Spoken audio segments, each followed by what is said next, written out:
नमस्कार मित्रांनो, मी Nikhil Arun Sonawane to the point चॅनलमध्ये आपलं सर्वांचं मनापासून स्वागत करतो। आज आपण मित्रांनो या व्हिडिओमध्ये सीसॅटबद्दल सर्व काही म्हणजे ए टू झेड अबाउट सीसॅट म्हणजे सीसॅटची बुक लिस्ट असेल, सीसॅटची स्ट्रॅटेजी असेल, सीसॅटचे उतारे कसे सोडवायचे, डिसिजन मेकिंगचे प्रश्नांना कसं टॅकल करायचं किंवा लॉजिकल रिझनिंग आणि क्वांटिटेटिव्ह ॲप्टिट्यूडच्या प्रश्नांसाठी काय स्ट्रॅटेजी असली पाहिजे, त्याचप्रमाणे शेवटच्या 35 दिवसासाठी प्लॅनिंग, त्यानंतर मग तुमची प्रॅक्टिस कशी असली पाहिजे आणि ॲक्च्युअल एक्झाममध्ये काय करावे काय करू नये म्हणजे डू अँड डोंट्स। तर याबद्दल आपण या व्हिडिओमध्ये चर्चा करू मित्रांनो। तर मित्रांनो सर्वात पहिल्यांदा सीसॅट म्हणजे सिव्हिल सर्व्हिसेस ॲप्टिट्यूड टेस्ट।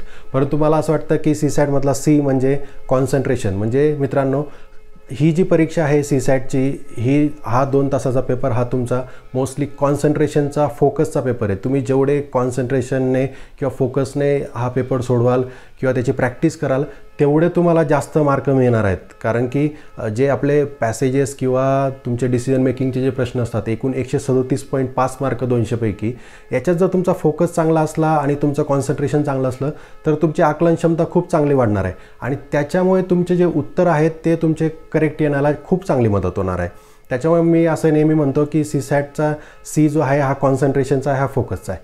त्याचप्रमाणे पुढचं मित्रांनो सीसॅटमधला जो ए आहे तो ॲप्टिट्यूडपेक्षा मला असं वाटतं की तो ॲटिट्यूडचा जास्त आहे। म्हणजे कसं की सीसॅटचा आपण बाऊ करून घेतो की त्या इंजिनिअरिंगच्या बॅकग्राऊंडलाच फक्त सीसॅटचा फायदा होतो, सीसॅट म्हणजे गणित आहे, असे काही आपले मिसकन्सेप्शन आहे, उगाच आपण त्या गोष्टींचा बाऊ करून घेतलेला आहे। मला असं वाटतं की आपण जर आपला सीसॅटबद्दलचा ॲटिट्यूड जर आपला पॉझिटिव्ह असला आणि आपण जर असं ठरवलं की मी खूप चांगली प्रॅक्टिस करून याच्यात खूप चांगले मार्क मिळवेल, तर माझ्याकडे असे माझे मित्र आहेत जे एक्झाम्पल आहेत ज्यांना मित्रांनो 50-50, 70-70 पेपर सॉल्व केल्यानंतर त्यांना 150पेक्षा जास्त मार्क आहेत आणि त्यांचं इंजिनिअरिंग बॅकग्राऊंड नसून ह्युमॅनिटीज बॅकग्राऊंड होतं।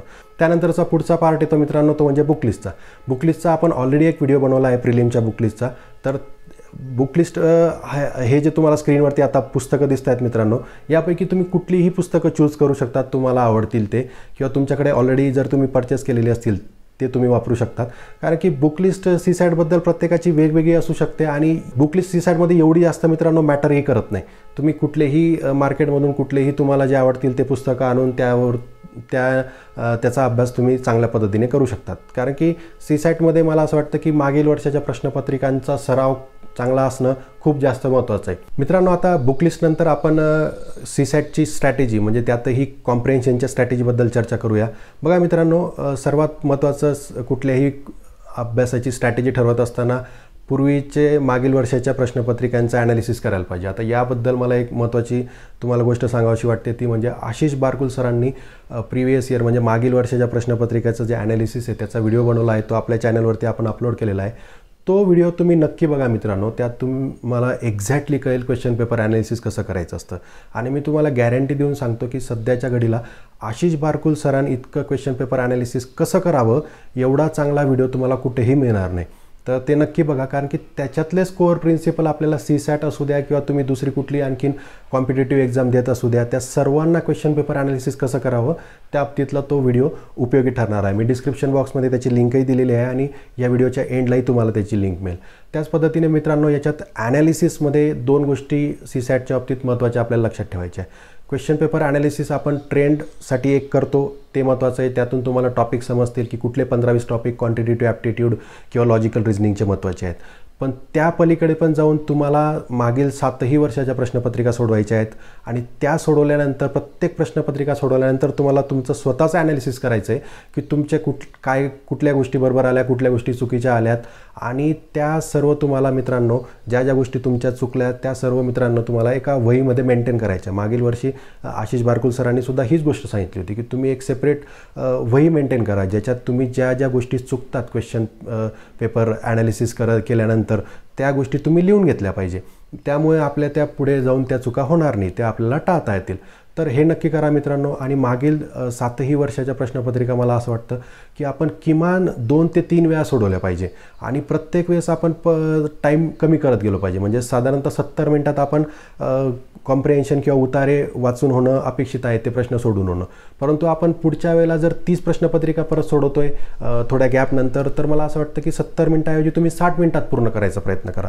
तर ही स्ट्रॅटेजी तुम्ही नक्की वापरा, मला असं वाटतं तुम्हाला नक्की फायदा होईल। त्यानंतर मित्रांनो पुढचा एक नेहमीचा नेहमीचा आपला प्रश्न असतो की उतारा आधी वाचायचा की प्रश्न आधी वाचायचे.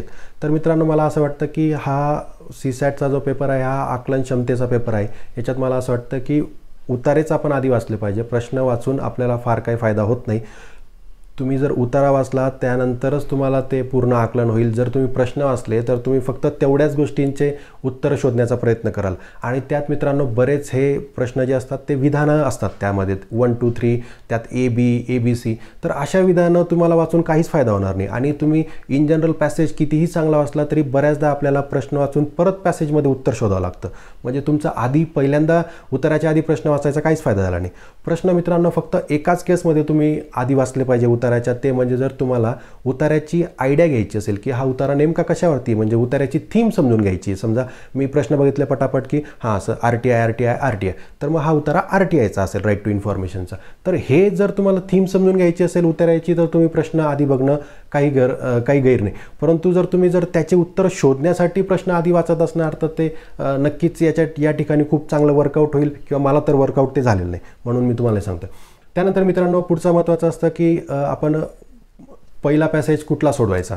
बघा मित्रांनो, शक्यतोवर जो पहिला पॅसेज असतो 1 ते 5 क्वेश्चन जे असतात त्याच्यावरती, तो शक्यतो सोडायचा. आणि बऱ्याच वेळेला असा ट्रॅप असतो की फर्स्ट जो पॅसेज असतो सर्व संचांचा तो थोडासा डिफिकल्ट केलेला असतो. 2013-14 हे त्याचं खूप चांगलं उदाहरण आहे. त्यावेळेला पहिले जे पॅसेज होते ते थोडे डिफिकल्ट आहे त्या वर्षाचे. तर अशा वेळेला मला असं वाटतं की पहिला पॅसेज पहिल्या प्रश्नापासून न सोडवता आपण तुमच्या आवडीचा जो विषय असेल, तुम्हाला जो फॅमिलियर सब्जेक्ट असेल त्यापासून तुम्ही पॅसेजची सुरुवात करायला पाहिजे असं मला वाटतं. जसं की माझ्या केसमध्ये मला पॉलिटी, त्यानंतर जॉग्रफी, त्यानंतर सायन्स, त्यानंतर इकॉनॉमी. तर अशा ऑर्डरमध्ये मी शक्यतो स्टार्टिंगला स्कॅन करायचो पेपर आणि त्या पद्धतीने मी ते पॅसेजेस स्टार्टिंगला सोडत होतो. कारण की मित्रांनो, जर एखादा विषय तुमचा फॅमिलियर असेल, तुमचा आवडीचा असेल, तर त्याच्यातला तो इंटरेस्ट असल्यामुळे किंवा त्याबद्दलचं तुम्हाला नॉलेज असल्यामुळे तुम्हाला कॉम्प्रिहेंड व्हायला, म्हणजे आकलन व्हायला खूप मदत होते. आणि त्यामुळे आपल्याला उतार्याचे प्रश्न हे खूप चांगल्या पद्धतीने आणि कमी वेळात बरोबर सोडवता येतात. त्यानंतर मित्रांनो पुढचा महत्त्वाचा घटक आहे तो म्हणजे प्रॅक्टिसचा. तो प्रॅक्टिस मित्रांनो उतार्यांची आपण बरीच केली पाहिजे. मी आधीच तुम्हाला एक्झाम्पल सांगितलं की माझे काही मित्र आहेत त्यांनी खूप बरेच पेपर सोडवले आणि त्यांचा स्कोअर खूप चांगला इम्प्रूव्ह झाला. कारण की तुम्ही जर प्रॅक्टिस केली तर तुमचा जो टाईम असतो स्टार्टिंगला तुम्हाला 10-12 मिनटं लागतील. त्यानंतर तुम्हाला जे 7 मिनिटात तुम्ही उतारा सोडवणं अपेक्षित आहे ते टार्गेट तुम्ही अचीव करू शकणार. इवन मी तर सांगतो की प्रॅक्टिस करताना तुम्ही अशी प्रॅक्टिस करा की 7 मिनिटाऐवजी 5 मिनिटात कसा कंप्लीट करता येईल. म्हणजे टार्गेट सेट करा, थोडेसे प्रयत्न करा, एफर्ट्स द्या, तर तुम्हाला नक्कीच परीक्षेमध्ये गेल्यावरती तुम्हाला ते कम्फर्टेबली तुम्ही 7 मिनिटात सोडू शकाल असं मला वाटतं. त्याच्या प्रॅक्टिस हा एकदम क्रिटिकल आस्पेक्ट आहे मित्रांनो CSATच्या उतार्यांसंबंधीचा. आता मित्रांनो आपण लॉजिकल रिझनिंग आणि क्वांटिटेटिव्ह ॲप्टिट्यूडची स्ट्रॅटेजी बघूया. बघा मित्रांनो, लॉजिकल रिझनिंग आणि क्वांटिटेटिव्ह ॲप्टिट्यूडच्या बाबतीत मला असं वाटतं की तुम्ही स्वतःहून पुस्तक वाचून ते कन्सेप्ट समजून घेण्यापेक्षा यूट्यूबवरती खूप चांगले व्हिडिओज आहेत, ते तुम्ही ऐकून जर त्या कन्सेप्ट समजून घेतल्या तर तुमचा बराच वेळ वाचणार आहे. आणि हेच आपले जे आता ह्या वर्षाचे जे राज्यात पहिले आलेले आहेत प्रसाद चौगुले सर, त्यांनीसुद्धा हीच स्ट्रॅटेजी वापरली होती. मी सुद्धा हीच स्ट्रॅटेजी वापरली होती की ते सुद्धा असंच म्हटले होते की 5-5, 10-10 मिनिटाचे यूट्यूबवरती छोटे व्हिडिओ आहेत ते तुम्ही बघू शकता. तर त्या व्हिडिओच्या बाबतीत मी रेकमेंड करेन की स्मार्ट स्टडी म्हणून मी तुम्हाला लिंक देईल खाली डिस्क्रिप्शन बॉक्समध्ये. चंद्रास म्हणून सर आहेत, त्यांचं चॅनल आहे, खूप छान त्याच्यावरती व्हिडिओ आहे क्वांटिटेटिव्ह ॲप्टिट्यूड आणि लॉजिकल रिझनिंगचे. त्याचप्रमाणे EMPSC कट्टावरही मराठीतून आपले CSATबद्दलचे काही व्हिडिओ आहेत तेही तुम्ही रेफर करू शकता. तसंच आपल्या या टू द पॉईंट चॅनलवरती मी प्रयत्न करणार आहे की चांगल्या कमी वेळात आपल्याला कसे ते उदाहरणं सॉल्व्ह करता येतील यासाठी लॉजिकल रिझनिंगचे काही व्हिडिओज टाकण्याचा मी प्रयत्न करणार आहे. मित्रांनो आता आपण डिसिजन मेकिंगबद्दल थोडंसं बोलूया.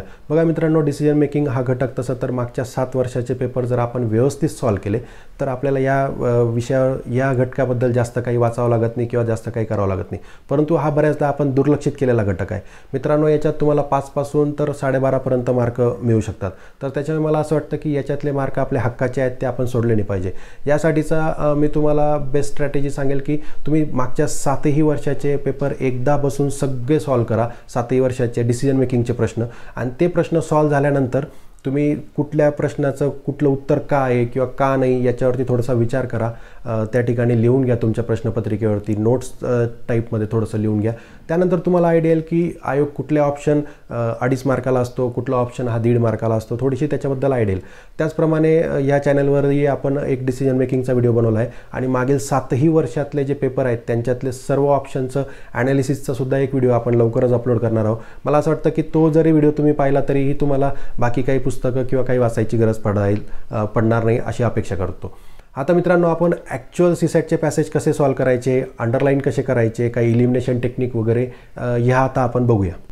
बघा मित्रांनो, आयोग बऱ्याचदा उत्तराचे प्रश्न विचारत असताना true, not true, correct, incorrect किंवा अयोग्य नाही, योग्य आहे असे प्रश्न विचारत असते. तर अशा वेळेला आपण काहीतरी खून किंवा मार्किंग करायला पाहिजे जेणेकरून आपलं कन्फ्युजन होणार नाही आणि आपण बरोबर उत्तरापर्यंत पोहोचू शकू. जसं की बघा, या ठिकाणी विचारलं आहे अयोग्य नाही म्हणजे काय, तर योग्य आहे. म्हणजे ही खून केली करेक्टची तर आपल्याला लक्षात येईल. आता समजा याच्यातलं योग्य विधान हे असलं फॉर एक्झाम्पल, तर मग आपल्याला हे ऑप्शन लगेच मार्क करता येईल. ठीक आहे. त्याचप्रमाणे पुढचा प्रश्न घेऊया, चुकीचे म्हणजे काय विचारलं आहे आपल्याला, ही अशी एक खून करून घ्या. तर त्यानंतर याच्यात जर समजा हा ऑप्शन करेक्ट आहे, हा करेक्ट आहे आणि हा इनकरेक्ट आहे, तर मग हा लगेच आपल्याला मार्किंग करता येईल. त्याचप्रमाणे पुढचा बघूया आपण. बघा, सत्य नाही, सत्य नाही म्हणजे काय, तर असत्य आहे. म्हणजे काय, तर चुकीचं ऑप्शन विचारलं आहे आपल्याला. तर या ठिकाणी समजा हा करेक्ट आहे, हा करेक्ट आहे, हा असत्य आहे, तर आपल्याला हे कन्फ्युजन होणार नाही. विचारलं काय आपल्याला, तर असत्य आणि कुठला ऑप्शन आहे, तर हा 3 नंबरचा, म्हणजे हे आपलं उत्तर झालं. तर अशा प्रकारे आपण हे कन्फ्युजन टाळू शकतो. त्यानंतर आणखीन पुढचा महत्त्वाचा मुद्दा म्हणजे आपल्याला या ठिकाणी आपलं स्वतःचं ज्ञान किंवा आपलं नॉलेज हे अप्लाय करायचं नाही. का मित्रांनो, कारण की आपल्याला प्रश्नांची उत्तरे हे परिच्छेदावर आधारितच असली पाहिजे असं आयोगाने सरळ नमूद केलेलं आहे. त्याच्यामुळे तुमचे पॅसेजचे उत्तर हे पॅसेजमध्ये दिलेल्या माहितीवरच आधारित असले पाहिजे. त्याचं एक एक्झाम्पल आपण घेऊया. आता बघा, MPSC सीसॅट 2015चा हा प्रश्न होता की गुटेनबर्गने छपाई यंत्राचा शोध लावला.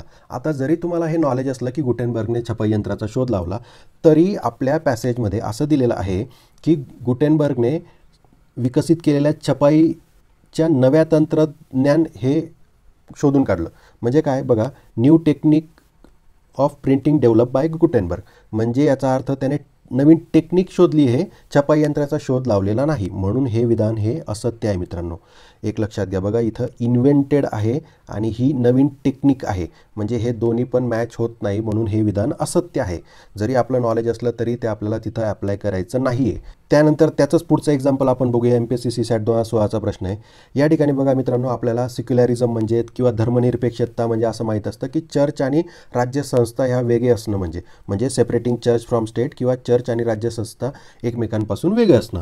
परंतु पॅसेजमध्ये आपल्याला दिलं आहे की धर्मनिरपेक्षता म्हणजे चर्च आणि राज्यसंस्थेला वेगळे करणे अशी ही भोळी-भाबडी समजूत. म्हणजे याचा अर्थ होतो मित्रांनो की हे ऑप्शन इनकरेक्ट आहे. कारण की ऑथरच्या मते ही भोळी-भाबडी समजूत आहे, म्हणजे हा ऑप्शन इनकरेक्ट आहे. परंतु या ठिकाणी आपण आपलं नॉलेज अप्लाय केलं असं असतं तर कदाचित आपण हा ऑप्शन करेक्ट टिक करून आलो असतो. आणि मुद्दामून आयोग बऱ्याचदा असे ऑप्शन 1 नंबर म्हणजे ए ऑप्शन किंवा 1 नंबरचं ऑप्शन देतं, जेणेकरून तुम्ही घाईघाईत ते लवकर मार्किंग करून चुकावं असं त्याच्या मागचा पर्पज असतो.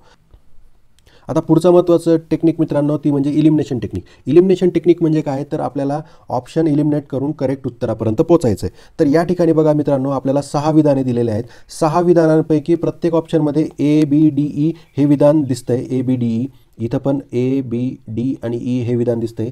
AB आणि DE हे विधान दिसतं. याचा अर्थ असा की ABDE हे विधान बरोबर आहे, म्हणजे याला आपल्याला बघायचं सुद्धा नाही, वाचायचं सुद्धा नाही आहे. म्हणजे तुम्ही जर C आणि F हे विधान वाचलं आणि त्याच्यावरून तुम्हाला उत्तर ठरवता येईल. आलं लक्षात मित्रांनो. हे इलिमिनेशन टेक्निकचं एक उदाहरण झालं. पुढचं इलिमिनेशन टेक्निकचं उदाहरण बघूया मित्रांनो आपण. आता या ठिकाणी बघा, मानवी संस्कृतीचे अस्तित्व कोणत्या गोष्टीवर अवलंबून आहे. तर याच्यात जर तुम्ही बघितलं तर सरळ याच्यात उत्तरात दिलं विकारावर नियंत्रण ठेवण्यावर अवलंबून आहे. म्हणजे बघा, मानवी संस्कृतीचे अस्तित्व त्याच्या विकारवश जगण्यावर अवलंबून नाही तर विकारावर, म्हणजे विकारावर नियंत्रण ठेवण्यावर अवलंबून आहे. याचा अर्थ C ऑप्शन आपला करेक्ट झाला. C ऑप्शन कुठं आहे, तर फक्त या 2 ठिकाणी. हे 2 ऑप्शन आपल्याला वाचायची पण गरज नाही. आता याच्यातलं फक्त A ऑप्शन आपल्याला बघायचं आहे की तो करेक्ट आहे का नाही. स्टेटमेंट विकारासह जगण्यात याच्यात दिलं आहे की त्याच्या विकारावश जगण्यावर अवलंबून नाही, म्हणजे हाही ऑप्शन आपला इनकरेक्ट झाला. याचा अर्थ फक्त C हा ऑप्शन म्हणजे 3 हे उत्तर आहे याचं. आता पुढचा आणखीन एक महत्त्वाचा मुद्दा असतो तो म्हणजे टायटल आणि सेंट्रल थीम. आता सेंट्रल थीम आणि टायटल शक्यतोवर मित्रांनो इलिमिनेशन टेक्निकचा या ठिकाणी खूप चांगला वापर करता येतो आपल्याला. आता टायटल आणि सेंट्रल थीम याच्यातला मोगम फरक असा असतो की टायटल थोडंसं जनरल टाईप असतं आणि सेंट्रल थीम थोडीशी फोकस आणि स्पेसिफिक असते. म्हणजे कसं की समजा एखादा आपल्याला पॅसेज आला आहे ज्याच्यावरती DPSP समजा याच्यावरती डायरेक्टिव्ह प्रिन्सिपल ऑफ स्टेट पॉलिसीवरती तो पॅसेज आहे, परंतु त्याचा जो फोकस आहे तो गांधीयन प्रिन्सिपलवरती आहे. तर याचं जर सेंट्रल थीम विचारली तर ती गांधीयन प्रिन्सिपल होईल, परंतु टायटल विचारलं तर DPSP अँड गांधीयन प्रिन्सिपल असं होऊ शकेल. म्हणजे थोडंसं टायटल हे जनरल झालं. बघा मित्रांनो, यूट्यूबवरती आणखीन खूप चांगले व्हिडिओ आहे टायटल आणि सेंट्रल थीम कशी ओळखायची, परंतु मी स्वतः माझी शक्यतोवर अशी टेक्निक वापरत होतो की शक्यतोवर टायटल आणि सेंट्रल थीम ओळखत असताना तुमचा पहिल्या पॅरेग्राफचं जे पहिलं सेंटेन्स असतं, ठीक आहे, फुल स्टॉपपर्यंतचं ते, किंवा दुसऱ्या पॅरेग्राफचं पहिलं सेंटेन्स आणि शेवटचा पॅरेग्राफ, हे सर्वात जास्त इम्पॉर्टंट रोल प्ले करतं कुठल्याही टायटल किंवा सेंट्रल थीम ठरवत असताना. आणि या ठिकाणी मला आणखीन एक गोष्ट लक्षात आली, ती म्हणजे बऱ्याचदा आयोग हे टायटलचं जे उत्तर असतं त्याच्यात अँड बऱ्याचदा असतो. तर आता हे 100% असं याच्यावरून उत्तर येईलच याची गॅरंटी नाही, परंतु बऱ्याचदा असं ऑब्झर्व केलेलं आहे. जसं की बघा या ठिकाणी जर तुम्हाला विचारलं की सजेस्ट ॲप्रोप्रिएट टायटल, तर या ठिकाणी बघा पहिल्याच याच्यात बघा हे जेनेटिक इंजिनिअरिंग दिलं होतं, तर हे जेनेटिक इंजिनिअरिंग या 2 ठिकाणी येतं आहे, ठीक आहे. आणि हा पॅसेज जो आहे मित्रांनो तो पूर्ण शक्यतोवर इन्सुलिनवरती जास्त फोकस आहे. बघा इन्सुलिन, परंतु ह्या पॅसेजला आपल्याला टायटल विचारलं आहे. जर थीम विचारली असती तर कदाचित इन्सुलिन अँड डायबिटिक किंवा ह्युमन इन्सुलिन ही होऊ शकली असती, परंतु आपल्याला टायटल विचारलं आहे. तर टायटलमध्ये बघा मित्रांनो जेनेटिक इंजिनिअरिंग आणि मार्केटमधले हे काही प्रॉडक्ट्स, तर याच्यामुळे त्याचं टायटल, आणि हे बाकीचे मेडिसिन्सबद्दल या ठिकाणी चर्चा केली आहे, म्हणून याचं टायटल हे एक म्हणजे जेनेटिक इंजिनिअरिंग आणि मेडिसिन हे आहे. बघा मित्रांनो, हे जे टायटल आणि सेंट्रल थीमबद्दल जे आत्ता मी बोललो ते माझं स्वतः मी असा विचार करून किंवा असं टेक्निक स्वतः त्या ठिकाणी अप्लाय केलेली आहे. ती काही वेळेस बरोबर आलेली आहे, काही वेळेस चुकीची आली. तर तुम्ही स्वतः ठरवा की हे तुम्हाला वापरायचं आहे किंवा नाही, किंवा यूट्यूबवरती तुम्हाला आणखीन याच्यापेक्षा चांगले व्हिडिओ मिळाले तर तेही बघा. त्यानंतर पुढचा पॉईंट म्हणजे शब्दांचा खेळ. आयोग बऱ्याचदा शब्दांचा खेळ करत असतं आणि आपल्याला परीक्षेत उत्तर चुकवण्यात भाग पाडत असतं. म्हणजे बघा MPSC CSATच्या या प्रश्नामध्ये बघा या ठिकाणी म्हटलं आहे की माहितीचा अधिकार आवश्यक हे प्रथम रिओ दी जेनेरिओ समिटमध्ये म्हटले, आणि उतार्यात म्हटले रिओ दी जेनेरिओ येथे झालेल्या वसुंधरात याचा पुनरुच्चार झाला. म्हणजे पुनरुच्चार आणि प्रथम याच्यात आयोगाने आपल्याला कन्फ्यूज करायचा प्रयत्न केला आहे, शब्दांसोबत खेळलेले. तर अशा वेळेला आपलं खूप व्यवस्थित लक्ष असलं पाहिजे की आपण जे शब्द वाचतोय, कीवर्ड्स जे आहेत ते व्यवस्थित आपले लक्षपूर्वक आपण वाचले पाहिजे, जेणेकरून आपले उत्तरं चुकणार नाही. त्यानंतर पुढचा मुद्दा मित्रांनो तो म्हणजे कीवर्डचा. हे जे कीवर्ड्स असतात याच्यात आणखीन काही कीवर्ड्स आहे, तुम्हाला ते कुठल्याही पुस्तकात किंवा इतर ठिकाणी मिळून जातील. फक्त, नेहमीच किंवा च लावलेले, कदाचित, खूप, थोडे, काही, हे तर हे कीवर्डवरती तुम्ही पॅसेज वाचत असताना खूप जास्त लक्षात ठेवा. तसेच पॅसेजनंतर जे प्रश्न असतात त्याच्यात जे विधाने असतात त्याच्यातल्या पण कीवर्ड्सवरती तुम्ही खूप लक्ष ठेवा, त्याला अंडरलाईन करा. हे खूप महत्त्वाचं आहे मित्रांनो, कारण की बऱ्याचदा आपल्याला या कीवर्ड्सवरूनच आपलं उत्तर हे मिळत असतं. आता या ठिकाणी MPSC CSATच्या 2013च्या प्रश्नात बघा, हवामानशास्त्रीय दुष्काळ हे प्रत्येक दुष्काळाचे कारण आहे.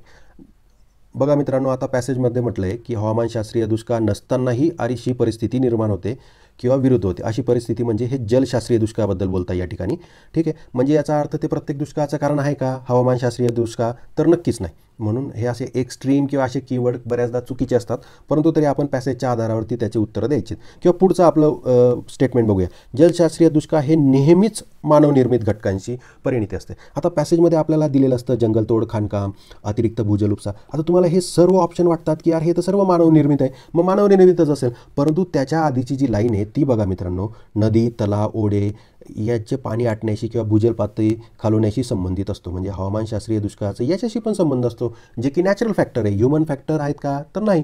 म्हणजे हे पण स्टेटमेंट या ठिकाणी चुकीचं झालं.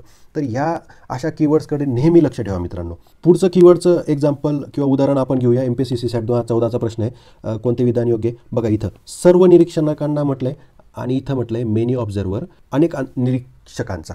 आता अनेक आणि सर्व किंवा मेनी आणि ऑल हे सारखं आहे का? तर नक्कीच नाही. म्हणजे या ठिकाणी आपल्याला कीवर्डवरून फसवण्याचा प्रयत्न केला जातो आहे. तर असे हे कीवर्ड्स नक्की तुम्ही अंडरलाईन करून व्यवस्थित याच्यावरती आपलं लक्ष असलं पाहिजे. आत्तापर्यंत आपण बघा मित्रांनो ह्या काही टेक्निक पाहिल्या, ट्रू फॉल्स, अप्लाय करायचं नाही नॉलेज, किंवा इलिमिनेशन टेक्निक, टायटल किंवा सेंट्रल थीम काय असेल, शब्दांचा खेळ कसा केला जातो, किंवा कीवर्ड्स कुठले महत्त्वाचे कुठले नाही. आता याच्यानंतर मित्रांनो ॲक्च्युअल पॅसेज कसा आपण अंडरलाईन करायचा ते मी तुम्हाला दाखवणार आहे. बघा मित्रांनो, MPSC CSAT 2015मधील हा पॅसेज आहे, इनोव्हेशनचा हा पॅसेज होता. या ठिकाणी तुम्हाला अंडरलाईन जास्त दिसत असतील, परंतु काही पॅसेजमध्ये जास्त अंडरलाईन करावं लागतात, कारण की जे विधानांवरती जे प्रश्न असतात ज्या पॅसेजचे, त्या ठिकाणी कदाचित अंडरलाईन जास्त करणं आवश्यकता असते. आणि जर सिंगल लाईनर किंवा स्टेटमेंट वन लाईनर जर प्रश्न आणि विधाने असले तर त्या ठिकाणी कमी अंडरलाईन करावं लागतात. तर बघा मित्रांनो, या ठिकाणी अंडरलाईन अशाच करायला पाहिजे किंवा याच पद्धतीने कराव्या अशी काही अपेक्षा नाही, परंतु एक साधारणतः तुमच्यासमोर मॉडेल कशा करू शकतो आपण हे दाखवण्यासाठीचा हा माझा प्रयत्न आहे. बघा मित्रांनो, या ठिकाणी मी काही ठिकाणी राऊंड केले, अत्यंत, तातडीची, सर्वच, तथापि, एकमेव. काही वेळेस असे हे टर्निंग पॉईंट असतात किंवा हे असे काही कॅची कीवर्ड्स असतात ज्याच्यावरून तो अर्थ बदलत असतो किंवा त्याच्यावरती प्रश्न फ्रेम व्हायचे चान्सेस जास्त असतात, म्हणून ते तसे केलेले. त्याचप्रमाणे मित्रांनो, जेव्हा एखादं एक्झाम्पल दिलं जातं वर्ग, जात, लिंग, या ठिकाणी पूर्ण अंडरलाईन करायची गरज नाही, फक्त एक असं टिक टिक टिक टिक असं जरी करत असलं तरी खूप झालं. त्याचप्रमाणे बघा मित्रांनो, की या ठिकाणी मी तुम्हाला दिसत असेल की हा जो आकडा आहे तो अंडरलाईन केलेला नाही. त्याचं कारण असं की पूर्ण पॅसेजमध्ये तुम्हाला आकडे दिसत आहे का, कुठंच दिसत नाही. तर मग जरी आकड्यावरती हा प्रश्न आला तरी पण मी तो लगेच मला ते डोळ्यासमोर ते दिसणार आहे.